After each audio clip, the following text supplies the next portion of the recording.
Okay.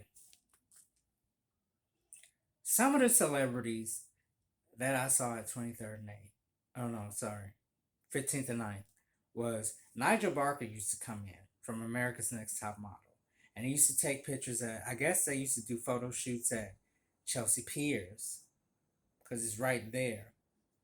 A lot of modeling went on in that area. And he was never really nice, was really stuck up, pretty prude. So that was Nigel Barker. Nicole Richie came in one time and she was pregnant. And I was like, wow, she's skinny and she got a big belly. But she was she was far more different than what I thought she was gonna be. She was very polite, very pleasant, and she asked for a, a Tazo Calm tea. This is how long ago that was. Calm Tazo. It's a new name or something now. Um, Molly Shannon used to come in, and she'll get like a venti cappuccino, and we would just talk. And I think the reason why she liked me because I didn't treat her like a celebrity. We just talked like regular people. And she had a baby at this time. I don't know if she adopted it or she just had a baby. I know that much. She just became a mother. It's her first child, and she had a Jamaican nanny with her all the time. We actually went to lunch like 3 times. She was really cool. She was very nice to me. Um, we went to lunch 3 times, and the one thing I noticed was her Jamaican nanny. Listen. This woman was miserable. She never smiled once. She pinched face, just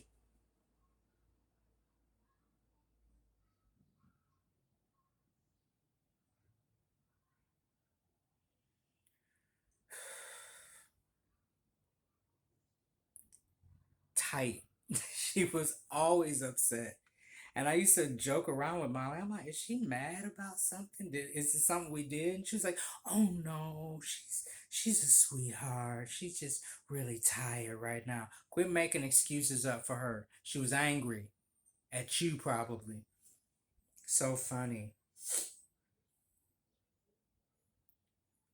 Rihanna actually. This is how I met Rihanna, which was crazy. So there was one point where my wisdom tooth, I had to get all four of them pulled out at the same time because they were growing in crazy. So I had to get stitches along my jawline, and then they had to wire my jaw shut so the stitches wouldn't become undone. So I was talking like this for like 2 weeks. I had to over enunciate my words and over enunciate everything, which I did. It's fine. But oh, there was one time this guy was like, "Yo, man, why you gritting your teeth at me? Why you doing that?" He was about to beat me up. I said, "My jaw is wired," and he said, "Oh, I'm sorry, my bad." I was about to get my ass beat over my jaw being wired. So I went to Wachovia Bank to do a deposit, right? So I'm talking to the tellers, and we're going back and forth. And this guy overhears me. He said, "Hey, man, what happened to your jaw?" And I said, "Oh, I got all four of my wisdom teeth. I got all four of my wisdom teeth pulled out, so my jaw is wired, so my stitches don't become undone." He was like, "Oh man, that sounds painful." And I was like, "Well, yeah, it was. It's pretty painful." He said, "You know what? Give me a second. I know, I know something that'll make you feel better." So he's like, "Come on, follow me, follow me." I was like, "Who the fuck is he? Following you? I don't know you. How am I gonna follow someone I don't know?" But something was like, all right, he went outside. We in public, so there's cameras around in case something pop off. So I go outside. He's at this SUV. He knocks on a window. Window comes down. It's Rihanna. This is when I didn't know who Rihanna was. I didn't even know who she was, honestly. I only knew one song by her, and that was "Please Don't Stop the Music."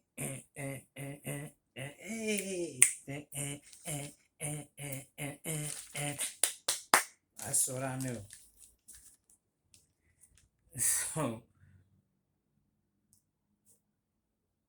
he tells her, who I am, whatever, and he tells her what happened to my jaw, and she was like, "Oh man, that must have been painful." And I was like, "Yeah, really painful, whatnot." We had a short little conversation. So I guess her manager, promoter, I don't know who this guy was, but he said I told him that you would have something that'll make him feel better. And she said, "Oh, you're right, you're right."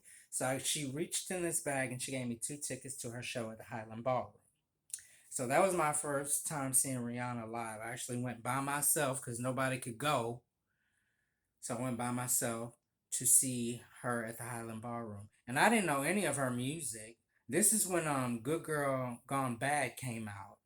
And I remember she did Please Don't Stop the Music. And I was like, hey, oh, okay. And then right there, I was like, oh, she sings that. Okay. And I actually enjoyed the music that she did. So I went and bought the album. When Virgin Records is no longer with us anymore. It's my haven, my hangout. I went and got her album at Virgin Records. That's actually my favorite album of hers. I guess because it's when I realized who she was. So yeah, I met a couple of celebrities. Think listen, some of the customers. Google was a big part of our customer base because they were right upstairs.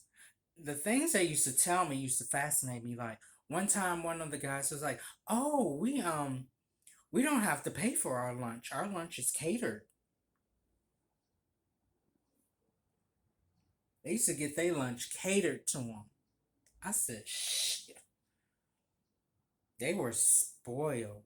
Like they all had Starbucks cards. Like Google paid for everything. I was like, must be nice. But some of them were some really strange folks that worked for Google. Some of them scared me. Yeah, they weren't they weren't really all there. It was like a cult. It's very strange. Um oh, this is the first time that the bathroom. Now the bathroom at this store, like I said, this store was small. But the bathroom at this store, because the bathroom is always an issue in New York City Starbucks stores. The bathroom, because the most disgusting things happens in public restrooms, especially in New York City. It's terrible. So, sorry, adjusting my camera.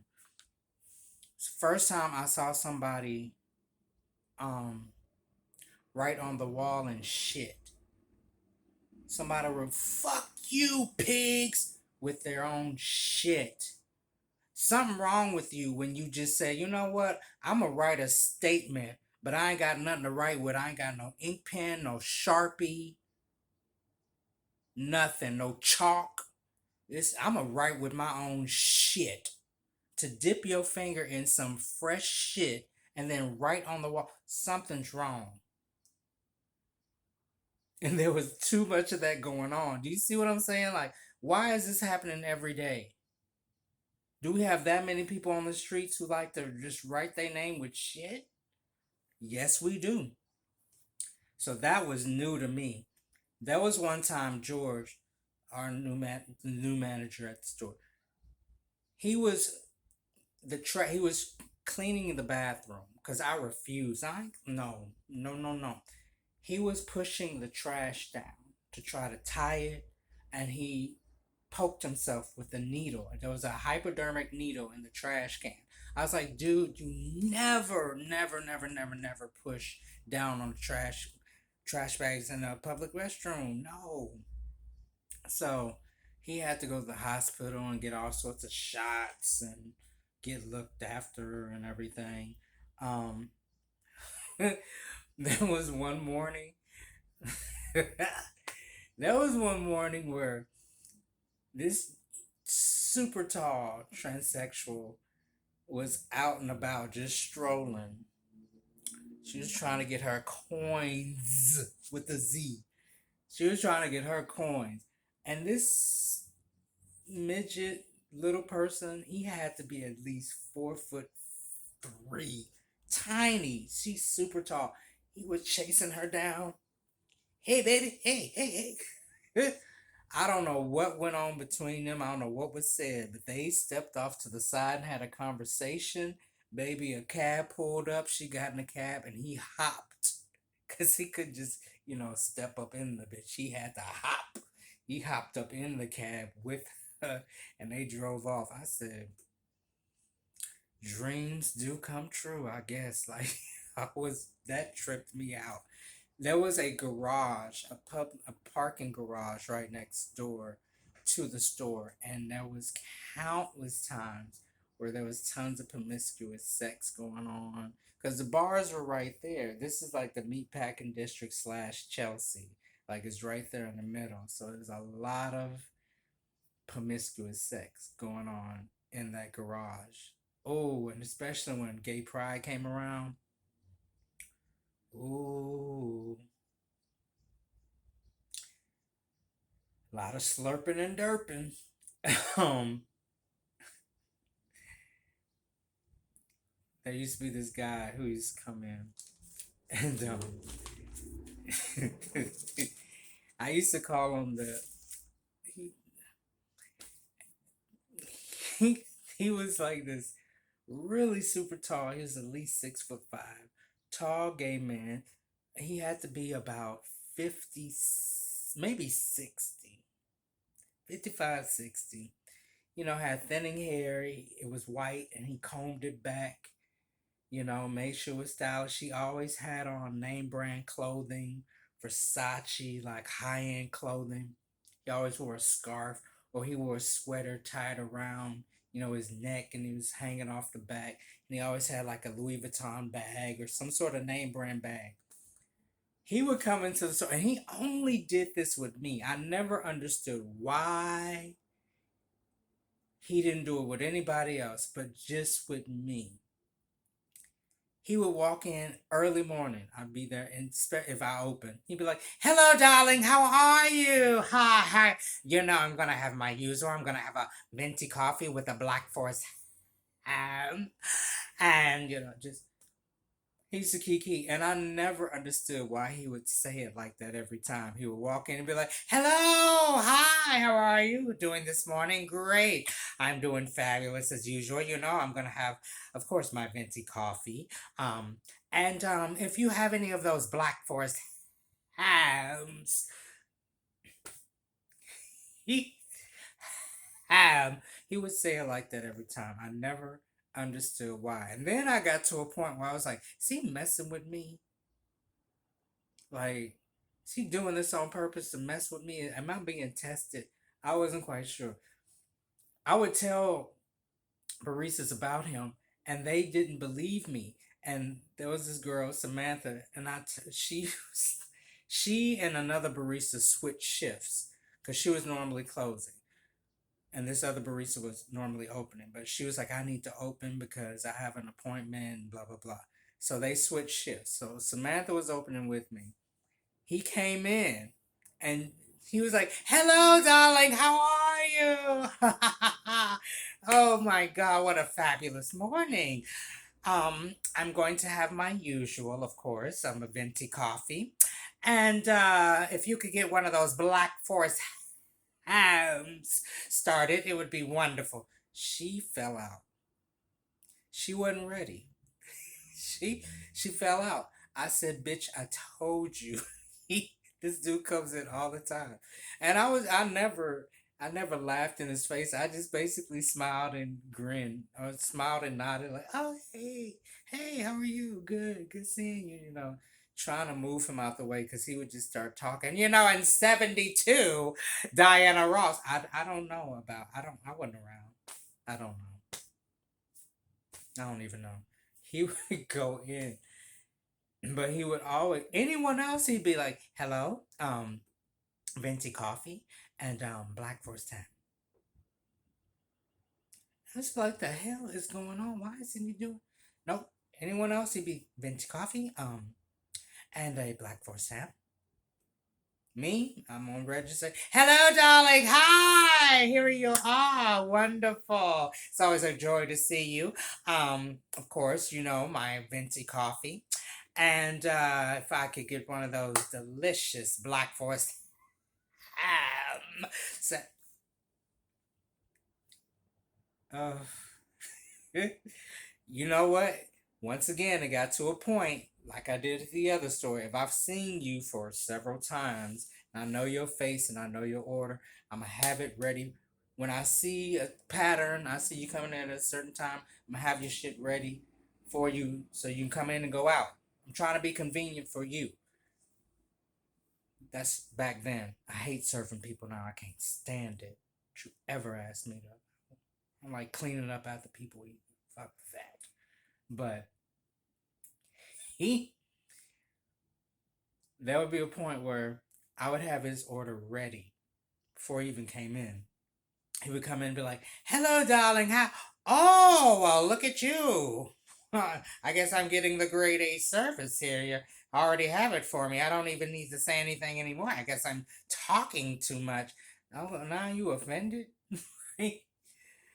Oh, too much. Google used to come in.